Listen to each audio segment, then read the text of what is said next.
Adobe Photoshop में selection के दौरान आपको कई सारी प्रॉब्लम्स को भी फेस करना पड़ सकता है। ऐसा इसलिए क्योंकि जब आप कुछ सॉफ्टवेयर एजेस को कॉपी करने की कोशिश करते हैं, जब आप सेलेक्ट करने की कोशिश करते हैं तो आप इन फेदर्स को उस सिलेक्शन के अंदर नहीं ला पाते। ऐसा करने के लिए फ़ोटोशॉप ने मास्किंग टूल के अंदर ऐसा करने के लिए फ़ोटोशॉप ने क्विक सिलेक्शन टूल के अंदर कुछ मास्किंग और रिफाइन एजेस रिलेटेड कुछ पॉसिबिलिटीज़ को भी, कुछ ऑप्शंस को भी इनबिल्ट किया है।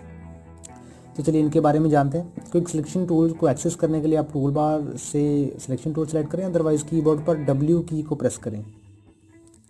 W की प्रेस करने से आप उसे सिलेक्ट कर सकते हैं। यहाँ पर मैं मेन्यूज़ में इसे रीसेट कर देता हूँ। रीसेट करने के बाद यहाँ पर मैं सिंपल एक ऑप्शन है जिसे मैं सिलेक्शन टूल का नाम देता हूँ, सिलेक्शन टूल, न्यू सिलेक्शन। मैं इसे सिलेक्ट करके यहाँ पर मैं इस पूरी कैट को सिलेक्ट करना चाहता हूँ और जो बैकग्राउंड है मैं उसमें किसी भी तरह का कलर नहीं चाहता, जैसा कि हमने पिछली वीडियो में देखा था। आज की वीडियो में हम ये देखने वाले हैं कि हम किस तरह से इसके फेदर्स को भी प्रॉपरली सेलेक्ट कर सकते हैं। इसके जो यहाँ पर सॉफ्टवेयर एजेस हैं इसे किस तरह से सिलेक्ट कर सकते हैं। मैं यहाँ पर रफली कैट को सेलेक्ट कर लेता हूँ, क्योंकि ये जो टूल है ये कलर और टोन्स को ध्यान में रख कर सिलेक्शन को प्रोसेस करता है। यहाँ पर अगर आपके पास ज़्यादा एरिया कवर अप हो गया है, यानी कि आपको ये एरिया नहीं चाहिए, तो इसके लिए आपको टेम्पररी कीबोर्ड पर आल्ट प्रेस करना है और उस एरिया को डिसेबल करना है, जो एरिया आपको नहीं चाहिए। एंड इस एरिया को भी मैं नहीं चाहता। कैट के एरिया को सिलेक्ट करने के बाद अब आपको यहाँ पर सेलेक्ट एंड मास्क के इस ऑप्शन पर क्लिक करना है।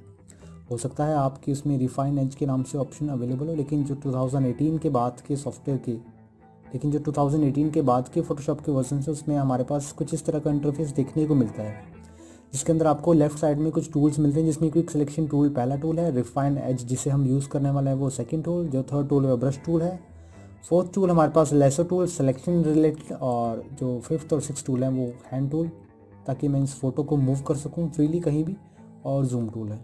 कुछ इस तरह से आप इसे देख सकते हैं। और राइट साइड में हमारे पास ये जो टूल्स अवेलेबल हैं ये कुछ इस तरह है कि सबसे पहला हमारे पास व्यू मोड है कि हम उस फोटो को किस मोड में देखना चाहते हैं, ओवरले देखना चाहते हैं, ब्लैक एंड वाइट देखना चाहते हैं, ऐसे कई सारे मोड्स मेरे पास विजिबल हैं। मैं यहाँ पर इसे ऑनियन स्किन करता हूँ। ऑनियन स्किन करने के बाद इसकी ट्रांसपेरेंसी लेवल को मैनेज कर सकते हैं इस ड्रैग एंड ड्रॉप स्क्रॉल बार से, इस स्क्रॉलिंग बार से।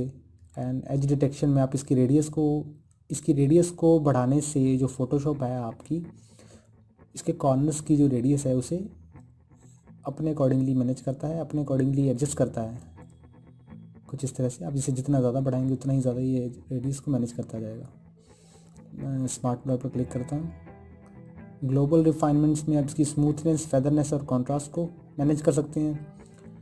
फेदरनेस में आप यहाँ ये देख सकते हैं कि आपने जो सिलेक्शन किया है उस सिलेक्शन के कितने पिक्सल्स को सिलेक्शन के अंदर रखता है और कितने पिक्सल्स को सिलेक्शन के बाद। स्मूथनेस में आप इसकी स्मूथनेस को कुछ इस तरह से देख सकते हैं कि इसके ये स्मूथनेस का जो लेवल है आपका ये अदर फोटोज़ में विजिबल होगा, जो सॉफ्टवेयर फ़ोटोज़ नहीं होती।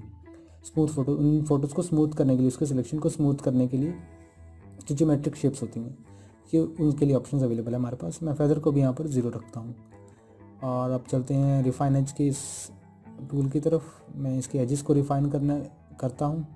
जूम आउट के बटन को टेम्परली अवेलेबल करने के लिए आपको कीबोर्ड पर आल्ट बटन प्रेस करना है and then left click. Move tool के लिए आप यहाँ से मूव टूल सेलेक्ट कर सकते हैं, अदरवाइज़ कीबोर्ड पर स्पेस बार दबा के रखें एंड देन उसे मूव करें फ़ोटो को, वो भी टेम्परली आपका जो मूव टूल है वो सिलेक्ट करवाने देगा, हैंड टूल सेलेक्ट करेगा। इसके बाद मैं एजेस को रिफाइन करता हूँ। इसके बाद मैं एजेस को रिफाइन करता हूँ। इसकी हार्डनेस को अगर मैं कम करता हूँ तो ये कुछ ज़्यादा इफेक्ट करेगा इसमें।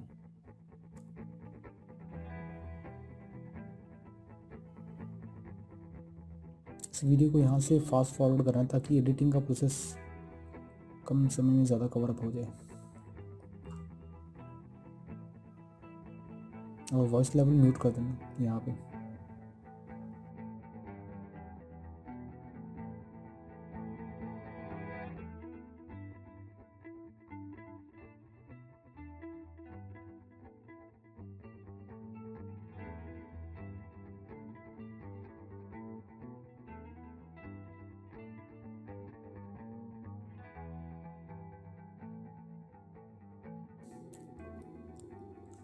तो सिलेक्शन कंप्लीट हो जाने के बाद मैं इसमें इसे जूम आउट करता हूँ। जूम आउट करने के लिए मैं इससे इस टूल पर सेलेक्ट कर सकता हूँ या टेम्पररी बेसिस पर इसे एक्टिव करने के लिए कीबोर्ड पर आल्ट बटन प्रेस करता हूँ। इसके बाद आपको जो इसका व्यू है उससे चेंज करना है। मैं आपको इसमें दिखाता हूँ। सिलेक्शन टूल रिफाइन एज के ब्रश पर क्लिक करके आपको यहाँ से जो व्यू मोड है वो ब्लैक एंड वाइट सेलेक्ट करना है, ताकि आपको ये पता लग सके कि इस इमेज की ट्रांसपेरेंसी लेवल कितनी है और इसमें क्या वो एरिया भी इनबिल्ट है जो हम सिलेक्शन में नहीं लाना चाहते। ये सिर्फ चेक करने के लिए।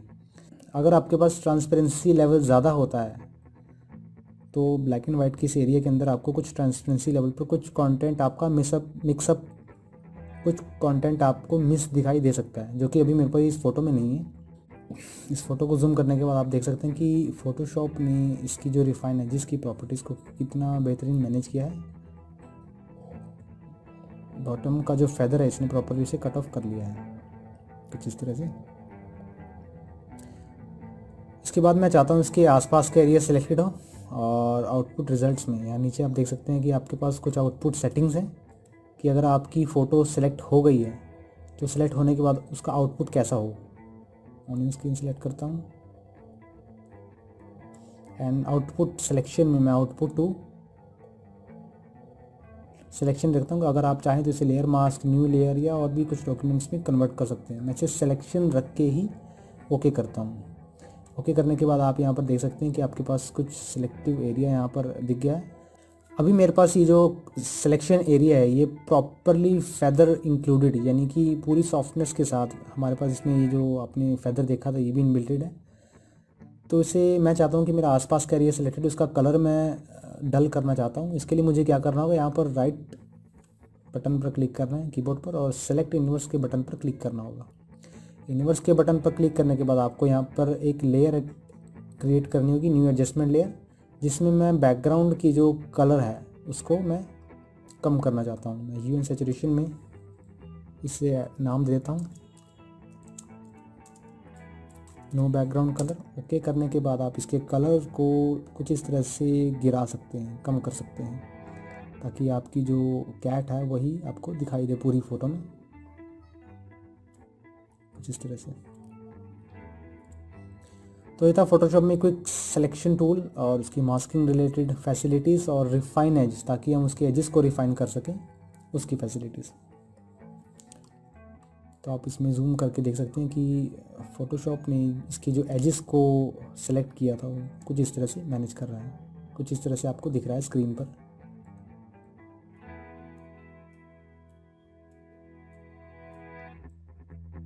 फिर भी अगर आपको लगता है कि आपका कुछ एरिया यहाँ से रह गया है तो उसके लिए आपको क्या करना होगा, ब्रश टूल सेलेक्ट करना होगा एंड देन ब्लैक कलर यहाँ पर सिलेक्ट करना होगा एंड इसे आप इस तरह से कर सकते हैं।